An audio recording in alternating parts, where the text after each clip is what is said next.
आज सुनिए मुंशी प्रेमचंद की लिखी कहानी धिक्कार। ईरान और यूनान में घोर संग्राम हो रहा था। ईरानी दिन दिन बढ़ते जाते थे और यूनान के लिए संकट का सामना था। देश के सारे व्यवसाय बंद हो गए थे।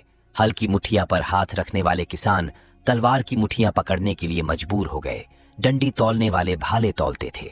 सारा देश आत्मरक्षा के लिए तैयार हो गया था। फिर भी शत्रु के कदम दिन दिन आगे ही बढ़ते आते थे। जिस ईरान को यूनान कई बार कुचल चुका था, वही ईरान आज क्रोध के आवेग की भांति सिर पर चढ़ाता था। मर्द तो रणक्षेत्र में सिर कटा रहे थे और स्त्रियां दिन दिन की निराशाजनक खबरें सुनकर सूखी जाती थीं। क्यों कर लाज की रक्षा होगी। प्राण का भय न था, संपत्ति का भय न था, भय था मर्यादा का। विजेता गर्व से मतवाले होकर यूनानी ललनाओं को घूरेंगे, उनके कोमल अंगों को स्पर्श करेंगे, उनको कैद कर ले जाएंगे। उस विपत्ति की कल्पना ही से इन लोगों के रोए खड़े हो जाते थे। आखिर जब हालत बहुत नाजुक हो गई तो कितने ही स्त्री पुरुष मिलकर डेल्फी के मंदिर में गए और प्रश्न किया, देवी, हमारे ऊपर देवताओं की यह वक्र दृष्टि क्यों है? हमसे ऐसा कौन सा अपराध हुआ है? क्या हमने नियमों का पालन नहीं किया, कुर्बानियां नहीं की, व्रत नहीं रखे? फिर देवताओं ने क्यों हमारे सिरों से अपनी रक्षा का हाथ उठा लिया? पुजारिन ने कहा, देवताओं की असीम कृपा भी देश को द्रोही के हाथ से नहीं बचा सकती। इस देश में अवश्य कोई न कोई द्रोही है। जब तक उसका वध न किया जाएगा, देश के सिर से यह संकट न टलेगा। देवी, वह द्रोही कौन है? जिस घर से रात को गाने की ध्वनि आती हो, जिस घर से दिन को सुगंध की लपटें आती हो, जिस पुरुष की आंखों में मद की लाली झलकती हो, वही देश का द्रोही है। लोगों ने द्रोही का परिचय पाने के लिए और कितने ही प्रश्न किए, पर देवी ने कोई उत्तर न दिया। यूनानियों ने द्रोही की तलाश करनी शुरू की। किसके घर में से रात को गाने की आवाजें आती हैं? सारे शहर में संध्या होते सापा सा छा जाता था। अगर कहीं आवाजें सुनाई देती थीं तो रोने की, हंसी और गाने की आवाज कहीं न सुनाई देती थी। दिन को सुगंध की लपटें किस घर से आती हैं? लोग जिधर जाते थे, किसे इतनी फुर्सत थी कि घर की सफाई करता, घर में सुगंध जलाता। धोबियों का अभाव था, अधिकांश लड़ने के लिए चले गए थे, कपड़े तक न धुलते थे। इत्र फुलेल कौन मलता? किसकी आंखों में मद की लाली झलकती है? लाल आंखें दिखाई देती थीं, लेकिन यह मद की लाली न थी, यह आंसुओं की लाली थी। मदिरा की दुकानों पर खाक उड़ रही थी।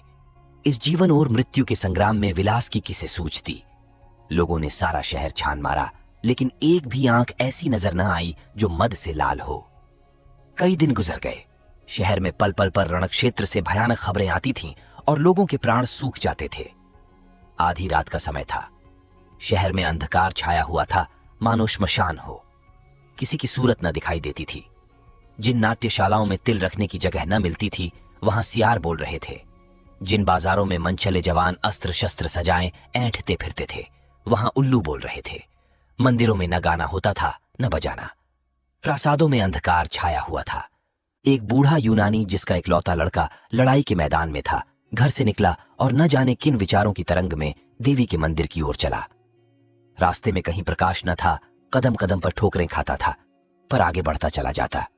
उसने निश्चय कर लिया कि या तो आज देवी से विजय का वरदान लूंगा या उनके चरणों पर अपने को भेंट कर दूंगा।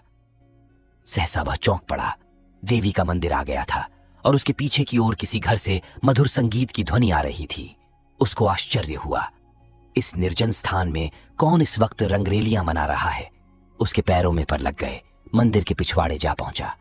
उसी घर से जिसमें मंदिर की पुजारिन रहती थी, गाने की आवाजें आती थीं। वृद्ध विस्मित होकर खिड़की के सामने खड़ा हो गया। चिराग तले अंधेरा, देवी के मंदिर के पिछवाड़े यह अंधेर। बूढ़े ने द्वार झांका। एक सजे हुए कमरे में मोमबत्तियां झाड़ों में जल रही थीं। साफ सुथरा फर्श बिछा था और एक आदमी मेज पर बैठा हुआ गा रहा था। मेज पर शराब की बोतल और प्यालियां रखी हुई थीं। दो गुलाम मेज के सामने हाथ में भोजन के थाल खड़े थे, जिसमें से मनोहर सुगंध की लपटें आ रही थीं। बूढ़े यूनानी ने चिल्लाकर कहा, यही देशद्रोही है, यही देशद्रोही है। मंदिर की दीवारों ने दोहराया, द्रोही है। बगीचे की तरफ से आवाज आई, द्रोही है। मंदिर की पुजारिन ने घर में से सिर निकालकर कहा, हां, द्रोही है। यह देशद्रोही उसी पुजारिन का बेटा पासोनियस था। देश में रक्षा के जो उपाय सोचे जाते, शत्रुओं का दमन करने के लिए जो निश्चय किए जाते, उनकी सूचना यह ईरानियों को दे दिया करता था। सेनाओं की प्रत्येक गति की खबर ईरानियों को मिल जाती थी और उन प्रयत्नों को विफल बनाने के लिए वे पहले से तैयार हो जाते थे। यही कारण था कि यूनानियों को जान लड़ा देने पर भी विजय न होती थी। इसी कपट से कमाए हुए धन से वह भोग विलास करता था। उस समय जबकि देश में घोर संकट पड़ा हुआ था, उसने अपने स्वदेश को अपनी वासनाओं के लिए बेच दिया। अपने विलास के सिवा और किसी बात की चिंता न थी। कोई मरे या जिए, देश रहे या जाए, उसकी बला से। केवल अपने कुटिल स्वार्थ के लिए देश की गर्दन में गुलामी की बेड़ियां डलवाने पर तैयार था। पुजारिन अपने बेटे के दुराचरण से अनभिज्ञ थी। वह अपनी अंधेरी कोठरी से बहुत कम निकलती, वहीं बैठी जप तप किया करती थी। परलोक चिंतन में उसे इहलोक की खबर न थी। मनेंद्रियों ने बाहर की चेतना को शून्य सा कर दिया था। वह इस समय भी कोठरी के द्वार बंद किए देवी से अपने देश के कल्याण के लिए वंदना कर रही थी कि सहसा उसके कानों में आवाज आई, यही द्रोही है, यही द्रोही है। उसने तुरंत द्वार खोलकर बाहर की ओर झांका। पासोनियम के कमरे से प्रकाश की रेखाएं निकल रही थीं और उन्हीं रेखाओं पर संगीत की लहरें नाच रही थीं। उसके पैर तले से जमीन सी निकल गई। कलेजा धक से हो गया। ईश्वर, क्या मेरा बेटा देशद्रोही है? आप ही आप। किसी अंत प्रेरणा से पराभूत होकर वह चिल्ला उठी, हाँ, यही देशद्रोही है। यूनानी स्त्री पुरुषों के झुंड उमड़ पड़े और पासोनियस के द्वार पर खड़े होकर चिल्लाने लगे, यही देशद्रोही है। पासोनियस के कमरे की रोशनी ठंडी हो गई।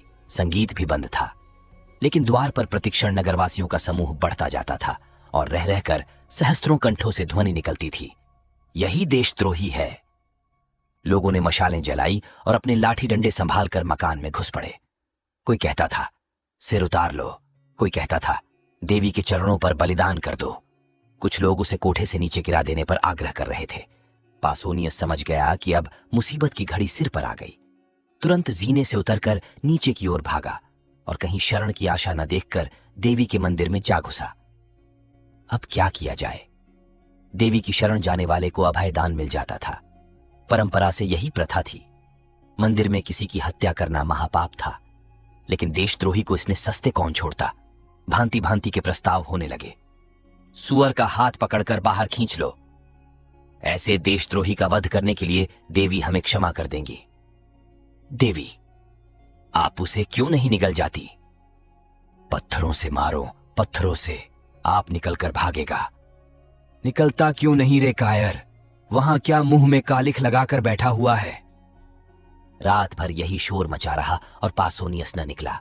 आखिर यह निश्चय हुआ कि मंदिर की छत खोदकर फेंक दी जाए और पासोनियस दोपहर की धूप और रात की कड़ाके की सर्दी में आप ही आ पकड़ जाए। बस फिर क्या था? आन की आन में लोगों ने मंदिर की छत और कलश ढा दिए। अबगा पासोनियस दिन भर तेज धूप में खड़ा रहा। उसे जोर की प्यास लगी, लेकिन पानी कहां? भूख लगी, पर खाना कहां? सारी जमीन तवे की भांति जलने लगी, लेकिन छाह कहां? इतना कष्ट उसे जीवन भर में न हुआ था। मछली की भांति तड़पता था और चिल्ला चिल्लाकर लोगों को पुकारता था, मगर वहां कोई उसकी पुकार सुनने वाला न था। बार बार कसमें खाता था कि अब फिर मुझसे ऐसा अपराध न होगा, लेकिन कोई उसके निकट न आता था। बार बार चाहता था कि दीवार से टकराकर प्राण दे दे, लेकिन यह आशा रोक देती थी कि शायद लोगों को मुझ पर दया आ जाए। वह पागलों की तरह जोर जोर से कहने लगा, मुझे मार डालो, मार डालो, एक क्षण में प्राण ले लो, इस भांति जला जलाकर न मारो। ओ हत्यारों, तुमको जरा भी दया नहीं। दिन बीता और रात, भयंकर रात आई। ऊपर तारागण चमक रहे थे, मानो उसकी विपत्ति पर हंस रहे हों। ज्यों ज्यों रात बीतती थी, देवी विकराल रूप धारण करती जाती थी। कभी वह उसकी ओर मुंह खोलकर लपकती, कभी उसे जलती हुई आंखों से देखती। उधर क्षण क्षण सर्दी बढ़ती जाती थी। पासोनियस के हाथ पांव अकड़ने लगे, कलेजा कांपने लगा। घुटनों में सिर रखकर बैठ गया और अपनी किस्मत को रोने लगा। कुर्ते की खींचकर कभी पैरों को छिपाता, कभी हाथों को, यहां तक कि इस खींचातानी में कुर्ता भी फट गया। आधी रात जाते जाते बर्फ गिरने लगी। दोपहर को उसने सोचा, गर्मी ही सबसे कष्टदायक है। ठंड के सामने उसे गर्मी की तकलीफ भूल गई। आखिर शरीर में गर्मी लाने के लिए एक हिमकत सूझी। वह मंदिर में इधर उधर दौड़ने लगा, लेकिन विलासी जीव था, जरा देर में हांफ कर गिर पड़ा। प्रातकाल लोगों ने किवाड़ खोले तो पासोनियस को भूमि पर पड़े देखा। मालूम होता था उसका शरीर अकड़ गया है। बहुत चीखने चिल्लाने पर उसने आंखें खोली, पर जगह से हिल न सका। कितनी दयनीय दशा थी, किंतु किसी को उस पर दया न आई। यूनान में देशद्रोह सबसे बड़ा अपराध था और द्रोही के लिए कहीं क्षमा न थी, कहीं दया न थी। अभी मरा है। दूसरा, द्रोहियों को मौत नहीं आती। तीसरा, पड़ा रहने दो, मर जाएगा। चौथा, मक्र किए हुए है। पांचवा, अपने किए की सजा पा चुका है, अब छोड़ देना चाहिए। सहसा पासोनियस उठ बैठा और उद्दंड भाव से बोला, कौन कहता है कि इसे छोड़ देना चाहिए? नहीं, मुझे मत छोड़ना वरना पछताओगे। मैं स्वार्थी दूं, विषय भोगी हूं, मुझ पर भूल कर भी विश्वास न करना। मेरे कारण तुम लोगों को क्या क्या झेलना पड़ा, इसे सोचकर मेरा जी चाहता है कि अपनी इंद्रियों को जलाकर भस्म कर दूं। मैं अगर 100 जन्म लेकर इस पाप का प्रायश्चित करूं तो भी मेरा उद्धार न होगा। तुम भूल कर भी मेरा विश्वास न करो। मुझे स्वयं अपने ऊपर विश्वास नहीं। विलास के प्रेमी सत्य का पालन नहीं कर सकते। मैं अब भी आपकी कुछ सेवा कर सकता हूं। मुझे ऐसे ऐसे गुप्त रहस्य मालूम हैं जिन्हें जानकर आप ईरानियों का संहार कर सकते हैं, लेकिन मुझे अपने ऊपर विश्वास नहीं है और आपसे भी यह कहता हूं कि मुझ पर विश्वास न कीजिए। आज रात को देवी की मैंने सच्चे दिल से वंदना की है और उन्होंने मुझे ऐसे यंत्र बताए हैं जिनसे हम शत्रुओं को परास्त कर सकते हैं, ईरानियों के बढ़ते हुए दल को आज भी आन की आन में उड़ा सकते हैं। लेकिन मुझे अपने ऊपर विश्वास नहीं है। मैं यहां से बाहर निकलकर इन बातों को भूल जाऊंगा। बहुत संशय है कि फिर ईरानियों की गुप्त सहायता करने लगूं, इसीलिए मुझ पर विश्वास न कीजिए। एक यूनानी देखो देखो क्या कहता है। दूसरा, सच्चा आदमी मालूम होता है। तीसरा, अपने अपराधों को आप स्वीकार कर रहा है। चौथा, इसे क्षमा कर देना चाहिए और ये सब बातें पूछ लेनी चाहिए। पांचवा, देखो ये नहीं कहता कि मुझे छोड़ दो, हमको बार बार याद दिलाता जाता है कि मुझ पर विश्वास न करो। छठा, रात भर के कष्ट ने होश ठंडे कर दिए, अब आंखें खुली है। पासोनियस, क्या तुम लोग मुझे छोड़ने की बातचीत कर रहे हो? मैं फिर कहता हूं, मैं विश्वास के योग्य नहीं हूं। मैं द्रोही हूं। मुझे ईरानियों के बहुत से भेद मालूम है। एक बार उनकी सेना में पहुंच जाऊं तो उनका मित्र बनकर सर्वनाश कर दूं, पर मुझे अपने ऊपर विश्वास नहीं है। एक यूनानी धोखेबाज इतनी सच्ची बात नहीं कह सकता। दूसरा, पहले स्वार्थांध हो गया था पर अब आंखें खुली हैं। तीसरा, देखद्रोही से भी अपने मतलब की बातें मालूम कर लेने में कोई हानि नहीं है। अगर वह अपने वचन पूरे करे तो हमें इसे छोड़ देना चाहिए। चौथा, देवी की प्रेरणा से इसकी काया पलट हुई है। पांचवा, पापियों में भी आत्मा का प्रकाश रहता है और कष्ट पाकर जागृत हो जाता है। ये समझना कि जिसने एक बार पाप किया वह फिर कभी पुण्य कर ही नहीं सकता, मानचरित्र के एक प्रधान तत्व का अपवाद करना है। छठा, हम इसको यहां से गाते बजाते ले चलेंगे। जनसमूह को चकमा देना कितना आसान है। जनसत्तावाद का सबसे निर्बल अंग यही है। जनता तो नेक और बद की तमीज नहीं रखती। उस पर धूर्तों रंगे सियारों का जादू आसानी से चल जाता है। अभी एक दिन पहले जिस पासोनियस की गर्दन पर तलवार चलाई जा रही थी, उसी को जलूस के साथ मंदिर से निकालने की तैयारियां होने लगीं, क्योंकि वह धूर्त था और जानता था कि जनता की कील क्यों कर घुमाई जा सकती है। एक स्त्री, गाने बजाने वालों को बुलाओ, पासोनियस शरीफ है। दूसरी, हाँ, पहले चलकर उससे क्षमा मांगो, हमने उसके साथ जरूरत से ज्यादा सख्ती की। पासोनियस, आप लोगों ने पूछा होता तो मैं कल ही सारी बातें आपको बता देता, तब आपको मालूम होता कि मुझे मार डालना उचित है या जीता रखना। कई स्त्री पुरुष, हाय हाय हमसे बड़ी भूल हुई। हमारे सच्चे पासोनियस। सहसा एक वृद्धा स्त्री किसी तरफ से दौड़ती हुई आई और मंदिर के सबसे ऊंचे जीने पर खड़ी होकर बोली, तुम लोगों को क्या हो गया है? यूनान के बेटे आज इतने ज्ञान शून्य हो गए हैं कि झूठे और सच्चे में विवेक नहीं कर सकते। तुम पासोनियस पर विश्वास करते हो? जिस पासोनियस ने सैकड़ों स्त्रियों और बालकों को अनाथ कर दिया, सैकड़ों घरों में कोई दिया जलाने वाला न छोड़ा, हमारे देवताओं का, हमारे पुरुषों का घोर अपमान किया, उसकी 2-4 चिकनी चुपड़ी बातों पर तुम इतने फूल उठे। याद रखो, अब की पासोनियस बाहर निकला तो फिर तुम्हारी कुशल नहीं। यूनान पर ईरान का राज्य होगा और यूनी ललनाएं ईरानियों की कुदृष्टि का शिकार बनेंगी। देवी की आज्ञा है कि पासोनियस फिर बाहर ना निकलने पाए। अगर तुम्हें अपना देश प्यारा है, अपनी माताओं और बहनों की आबरू प्यारी है, तो मंदिर के द्वार को चिन्ह दो, जिससे देशद्रोही को फिर बाहर न निकलने और तुम लोगों को बहकाने का मौका न मिले। ये देखो, पहला पत्थर मैं अपने हाथों से रखती हूं। लोगों ने विस्मित होकर देखा। ये मंदिर की पुजारिन और पासोनियस की माता थी। दम के दम में पत्थरों के ढेर लग गए और मंदिर का द्वार चुन दिया गया। पासोनियस भीतर दांत पीसता रह गया। वीर माता, तुम्हें धन्य है। ऐसी ही माता से देश का मुख उज्जवल होता है, जो देश हित के सामने मातृ स्नेह की धूल बराबर परवाह नहीं करती। उनके पुत्र देश के लिए होते हैं, देश पुत्र के लिए नहीं होता। आप हिट योर टारगेट, संघर्ष सफलता का।